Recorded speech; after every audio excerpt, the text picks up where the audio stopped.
At C4 Photo Safaris, the Masai Mara is like our second home. We have been coming here for over 10 years now. Over that time, we have gained friends. We have watched the ebb and the flow of the migration.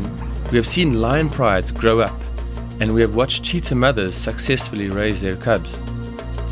The most important aspect for us is being able to share these sightings with our guests. I, personally, would not get as much joy out of the Mara if I didn't see the exclamation of sheer exuberance on a guest's face when they see cheetah cubs at home on the open plains for the first time. Having spent so much time here, it is our focus to share these intimate moments, these grand playwrights, and the wondrous show of this photographic Eden with you. Whatever you do in life, make sure you visit the Masai Mara and let C4 share it with you.